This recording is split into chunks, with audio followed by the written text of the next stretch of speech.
Seventh class. आज हम पढ़ेंगे सोशल साइंस का chapter number 6, government at the centre. तो हम कौन सी गवर्नमेंट के बारे में पढ़ेंगे? Centre government. तो इसमें है कि आज हमको जो पढ़ना है उसमें यूनियन गवर्नमेंट। तो इस चैप्टर में दिया है India is a union state. India जो है वो एक यूनियन स्टेट है जिसमें 3 ऑर्गन्स होते हैं। कौन कौन से? द लेजिस्लेचर, द एग्जीक्यूटिव और द जुडिशियरी। तो लेजिस्लेचर जो होता है वो पार्लियामेंट कहलाता है आपका। उसमें 2 तरीके के होते हैं, 2 हाउसेस होते हैं यानी। तो फर्स्ट होता है आपका लोकसभा, सेकेंड तो जो लोकसभा होती है उसमें ये लोअर हाउस कहलाता है आपका पार्लियामेंट का। तो इसमें जो आपको एजुकेशन चाहिए होती है, जो क्वालिफिकेशन चाहिए होती है वो ये होती है कि सबसे पहले तो आप इंडियन सिटीजन होना चाहिए, मतलब भारत के नागरिक होना चाहिए। सेकेंड है कि आपकी एज कितनी होनी चाहिए, 25 ईयर्स। और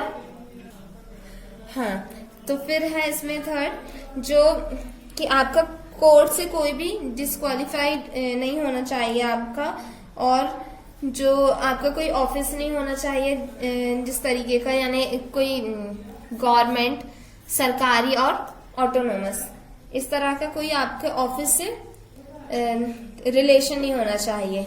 फिर हमारा आता है द राज्यसभा। तो राज्यसभा जो होता है वो अपर हाउस होता है पार्लियामेंट का, जिसमें कि आपके 250 मेंबर्स होते हैं और जिसमें जो 238 मेंबर्स होते हैं वो रिप्रेजेंटेटिव्स होते हैं स्टेट के और टेरिटरीज के, यानी यूनियन टेरिटरीज के। और जो 12 जो दूसरे हैं 12 वो नॉमिनेट प्रेसिडेंट होते हैं। तो ये होता है आपका लोकसभा और राज्यसभा। नेक्स्ट हम आते हैं लड़की को। फिर हम यहाँ आते हैं the powers and functions of parliament. Parliament के फंक्शन और पावर देखेंगे। तो फर्स्ट है टू मेक लॉज, फिर है amendment of the constitution, control over the executive, financial work, sessions of the parliament. तो जो लॉ है उसमें ये होता है कि आपको 97 सब्जेक्ट्स के लॉ बनाने होते हैं। लॉ की एक सेंट्रल लिस्ट होती है जिसमें कि 52 सब्जेक्ट्स मेंशन किए जाते हैं कॉन्करेंट लिस्ट में, और जो बाकी के होते हैं वो आपकी क्या होती है, रेसिड्यूअरी लिस्ट, जो कि टाइम टू टाइम यूज होती है। फिर हमारे पास आता है सेकेंड वाला अमेंडमेंट ऑफ द कॉन्स्टिट्यूशन। इसमें है the parliament is empowered to make amendments in the constitution. Our constitution was enforced on 26 January 1950।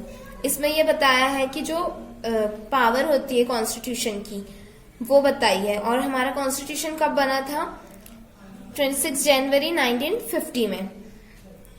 फिर जैसे ही ये जो भी एक्सपायर होता है, इसमें जो भी चेंजेस आते हैं वो अमेंडमेंट के थ्रू आते हैं। फिर है हमारा नेक्स्ट है हाउ इज अ लॉ। फिर है how a law is made. Law कैसा बनता है? तो ये इसमें 2 तरीके के बिल होते हैं। फर्स्ट होता है ऑर्डिनरी और सेकंड होता है मनी।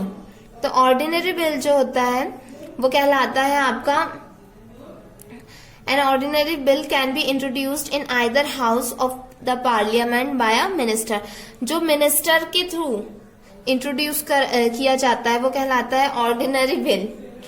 फिर हमारा सेकंड है जो वो है मनी बिल। तो ये किसके थ्रू होता है? फाइनेंस मिनिस्टर के थ्रू। फिर हम आते हैं तो central list, state list and concurrent list. यह भी हमने पिछले टॉपिक में ही पढ़ा हुआ है, कॉन्करेंट लिस्ट और सेंट्रल लिस्ट। ये उसी का एक आपको फ्लो चार्ट है कि कैसा होता है। सबसे पहले ये ऑल सब्जेक्ट्स होते हैं जिसमें क्या क्या जुड़ा होता है?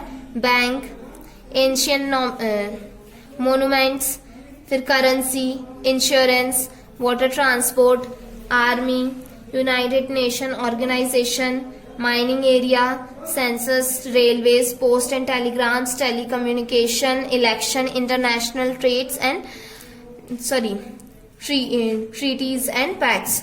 ये सारी चीजें हमारी काय से जुड़ी रहती हैं? सेंट्रल और यूनियन गवर्नमेंट की सेंट्रल लिस्ट से।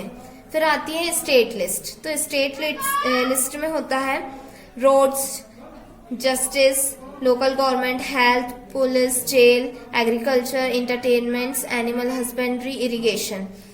फिर जो कॉन्करेंट लिस्ट होती है उसके अंतर्गत आता है irrigation, electricity, marriage and divorce, newspaper, education, adaptation and inheritance, punishment method, price control, industrial dispute, labour welfare, industry, forest environment, ये सब।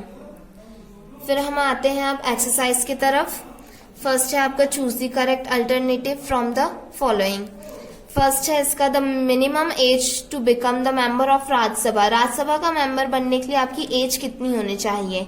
मिनिमम, इसमें आएगा बी वाला। फिर है second the maximum number of the members of the Lok Sabha is. Maximum numbers के member कितने होते हैं, मतलब जो मेंबर्स होते हैं उनके मैक्सिमम नंबर कितने होते हैं लोकसभा में? तो वो है 545। The maximum difference between the two sittings of the Lok Sabha. Lok Sabha के बीच में जो सिटिंग होती है दो लोगों के बीच में, वो कितने मंथ्स में होती है? तो उसका है 6 मंथ्स। फिर है नेक्स्ट हमारा fill in the blanks. Fill in the blanks का फर्स्ट है इन इंडिया ब्लैंक। तो यहाँ आएगा 18 years is the age for adult franchise. यानी 18 ईयर्स ओल्ड क्यों है? जो वोट दे सकते हैं। अडल्ट फ्रेंचाइज मतलब जिनको राइट है वोट देने का, वो कितने ईयर्स के होने चाहिए? 18। सेकेंड है हमारा speaker presides over the sitting in Lok Sabha. Third है the number of member decided by the Indian constitution for Rajya Sabha is 250। Fourth है the term of a Rajya Sabha member is 6 years। Fifth the president has the power to nominate 12 members in the Rajya Sabha. Sixth है vice president is the ex officio member of the Rajya Sabha.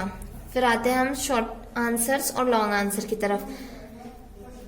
Short answer में है आपका first है mention 3 qualifications to become the member of Lok Sabha.